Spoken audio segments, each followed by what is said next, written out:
Love makes fools of men, and I was no exception. For years, I believed in my wife, Jennifer, with unwavering devotion. Our marriage had been a sanctuary, a bond built on laughter, trust, and countless shared dreams. I had no reason to doubt her, until the lies began. Jennifer and I met in college, an instant connection sparking between us. She had a magnetic energy, the kind that turned heads in every room. Her fiery red hair matched her wild spirit, while her emerald green eyes held promises of adventure. I fell hard, blinded by passion, convinced she was my forever. Marriage deepened our connection, or so I thought.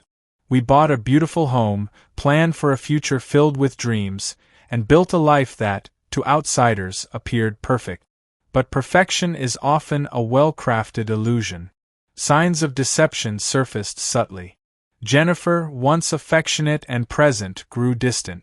Late-night work meetings became frequent, her phone clutched tightly in her hand at all times. She laughed at unseen messages, her eyes alight with a secret I wasn't privy to. Long hours at the office again? I asked one evening, forcing casual curiosity. She barely looked up while fastening her earrings, slipping into a black dress that hugged her body in a way that made my stomach twist. Yeah, some last-minute client issues. A simple response, yet something felt off. The perfume, stronger than usual. The excitement in her eyes, too intense for just another work dinner. My gut screamed a warning, but I swallowed my unease, unwilling to entertain the worst possibility. That night, I sat alone at the dinner table, untouched food growing cold as suspicion gnawed at me. What if I was wrong? What if paranoia was poisoning my mind? Yet, doubt had already crept in, whispering unsettling thoughts. The next morning, I did something I never imagined. I checked her phone while she showered. A locked screen. That, in itself, was new. Jennifer never used passwords before. My hands trembled as I placed the device back, my heart hammering against my ribs. Doubt transformed into obsession. I watched her more closely, noticed inconsistencies in her stories, detected changes in her routine. She started coming home later, her excuses mechanical. When she did return, she avoided my touch, her body stiffening when I reached for her. One night, desperation drove me to a decision that would change everything. I hired a private investigator. Daniel, a no-nonsense man with sharp instincts, listened as I poured out my fears. "You think she's cheating?" he asked, flipping through a notepad. I exhaled slowly. "I don't want to believe it. But something isn't right." He nodded. "I'll find out." The waiting was unbearable. Every passing hour felt like a slow descent into madness. Then, 3 days later, Daniel called. His voice was steady, but the weight of his words shattered me. "I have the proof. You need to see this." We met at a quiet cafe, where he slid a folder across the table. My hands shook as I opened it, my world crumbling with every image. Jennifer, wrapped in another man's embrace. Lips pressed against lips. A love that wasn't mine.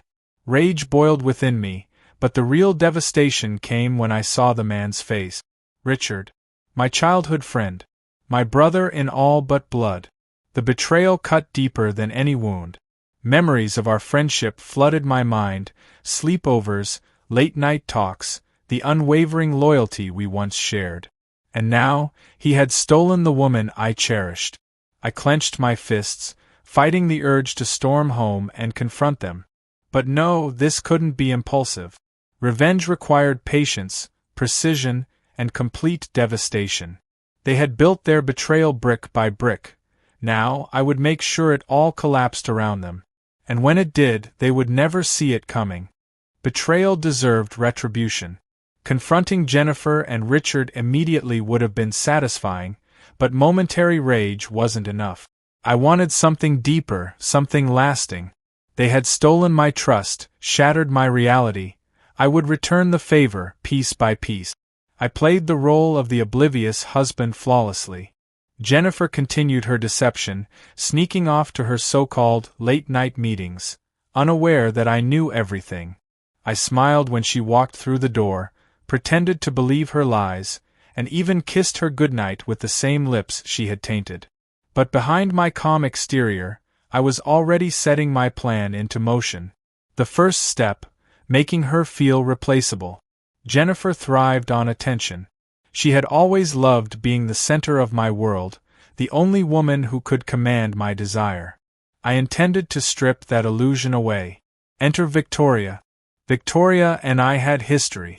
She was my ex from years ago, long before Jennifer, and unlike my wife, she had never wronged me.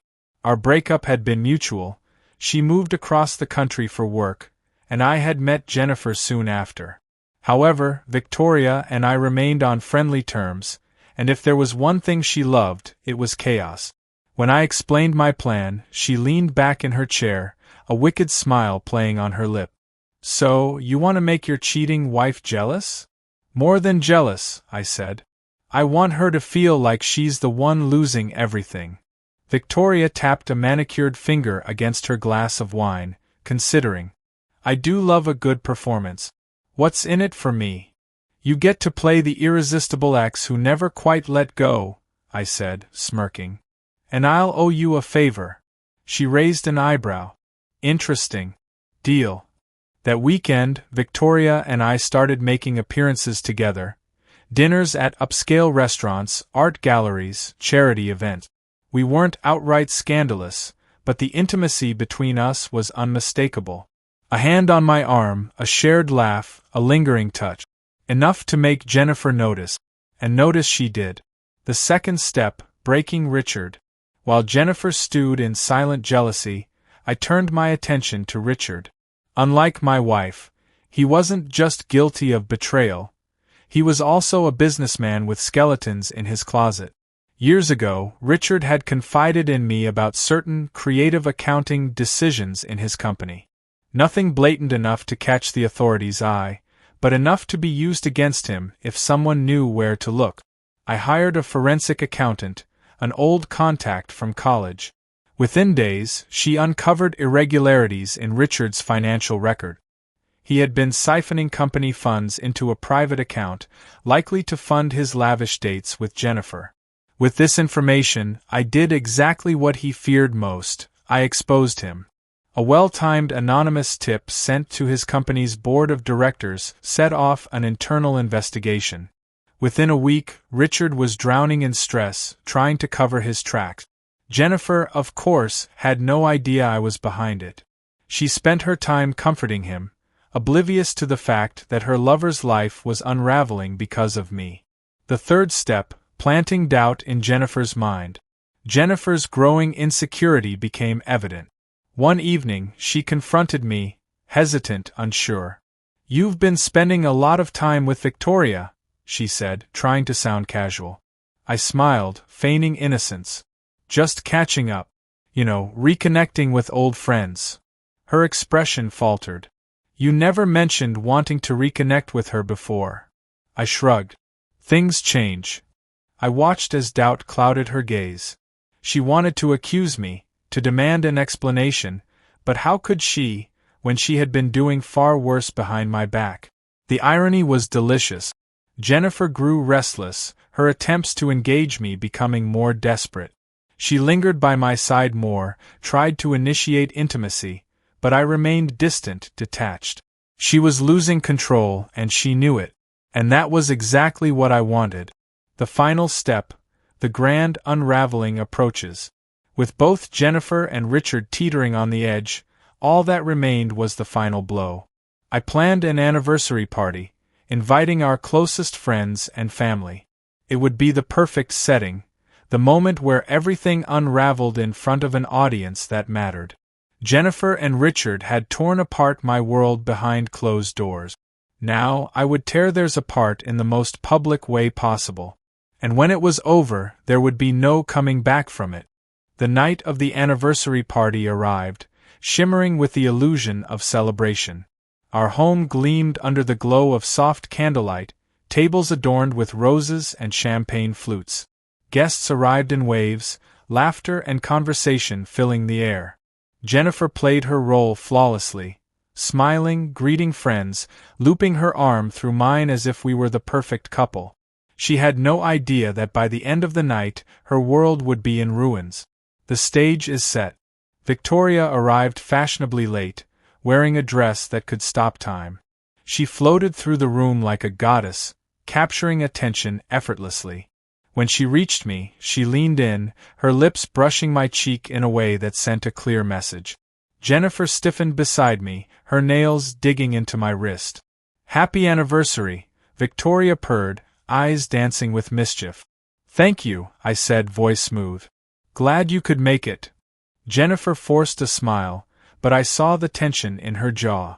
She wanted to say something, to demand answers, but surrounded by guests, she had no choice but to endure it. Richard, meanwhile, looked like a man on the verge of collapse. Word of the financial scandal had spread through his company, and whispers followed him everywhere. He was fighting to keep his job, drowning in damage control, and now, standing in my house, he looked even more miserable. Jennifer hovered around him protectively, unaware that I had orchestrated his downfall. Tonight, I would finish what I started. The toast that changed everything. As the evening reached its peak, I tapped my glass, signaling for attention. The room fell silent, faces turning toward me. Jennifer smiled, expecting the usual sentimental speech. I exhaled slowly, savoring the moment. "My friends," I began, voice steady, "tonight is special, not just because it marks another year of marriage, but because it represents something deeper.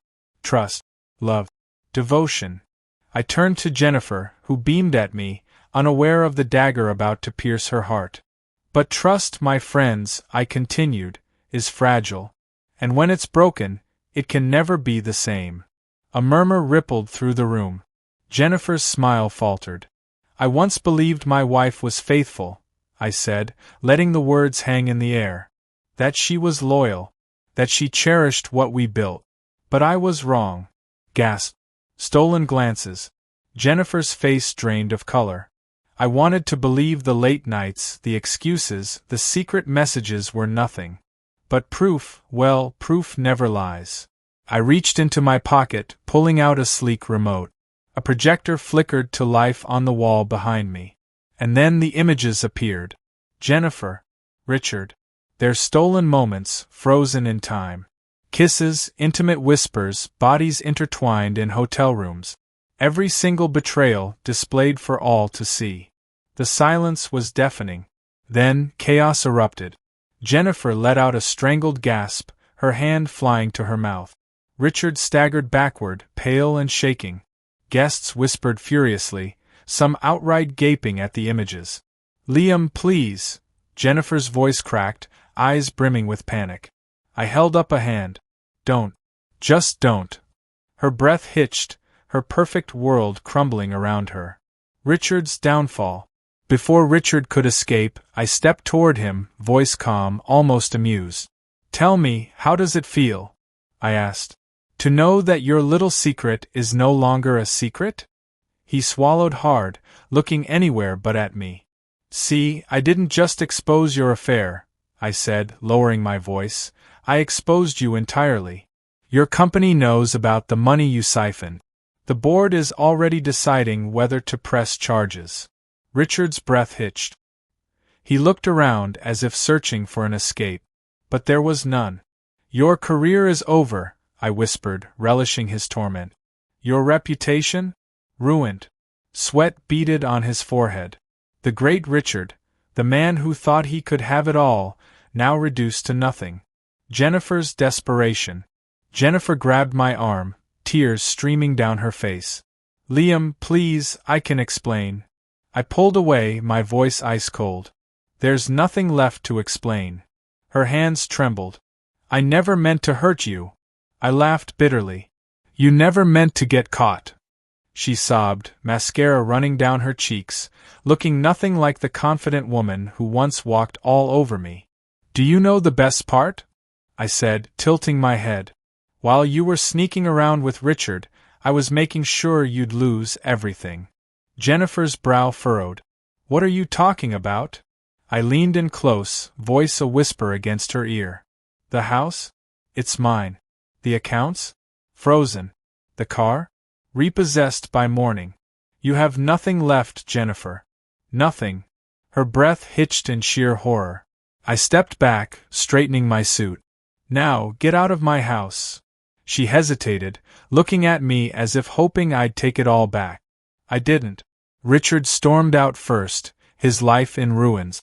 Jennifer followed, one last glance at me, pleading, broken. I turned away. And just like that, the two people who thought they could destroy me had been destroyed instead. But the night wasn't over. Not yet. Because Victoria, standing by the bar, lifted her glass in a silent toast, a knowing smile on her lips. Revenge, after all, was best served cold. The morning after the party, my house felt different. Lighter. As if the weight of Jennifer's betrayal had finally lifted.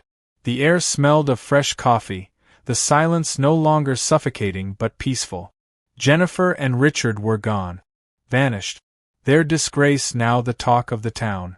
I sat at the kitchen island, sipping my coffee, scrolling through the aftermath. Social media had exploded overnight. Photos, gossip, speculation. People were ruthless, picking apart Jennifer's affair, Richard's crumbling career. The board had moved swiftly, suspending him pending a full investigation. He would likely never recover. Jennifer, on the other hand, had nowhere to go. She had moved in with Richard after the party, but his own life was in shambles. Their love, built on secrecy and deceit, was now exposed under the harsh light of reality. And I didn't care. Jennifer's last plea. My phone buzzed. Her name flashed across the screen. Jennifer, please, let's talk. I need to see you. I stared at the message, feeling nothing. No anger. No sadness. Just indifference. Moments later, the doorbell rang. I took my time answering. Jennifer stood there, looking nothing like the woman she once was. Her usual elegance was gone, her hair a mess, makeup smudged from tears. Liam, she whispered, eyes pleading. I crossed my arms. Why are you here?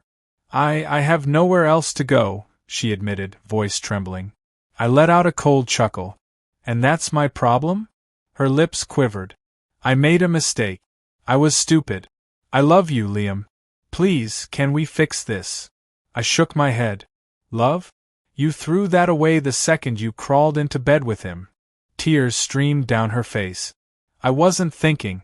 I lost myself, but you're my home. I studied her for a long moment. There was a time when her tears would have broken me. When I would have fought to fix what she destroyed. But that time had passed. You didn't lose yourself, Jennifer, I said calmly. You showed me exactly who you are. She reached for me, but I stepped back. This isn't your home anymore, I said. And I'm not your safety net.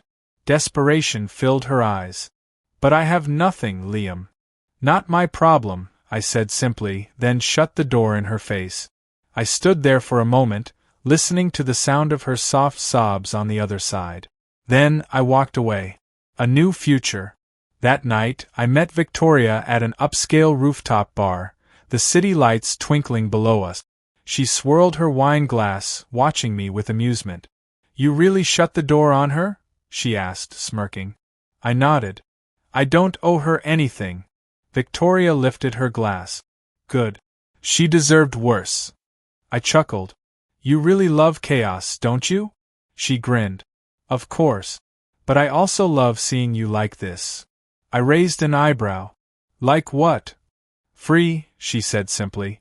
For the first time in a long while, I realized she was right. Jennifer's betrayal had broken me. But revenge? That had set me free. I lifted my glass, meeting Victoria's gaze. To new beginnings. She clinked her glass against mine, smiling. And just like that, my past was behind me. And my future had never looked brighter.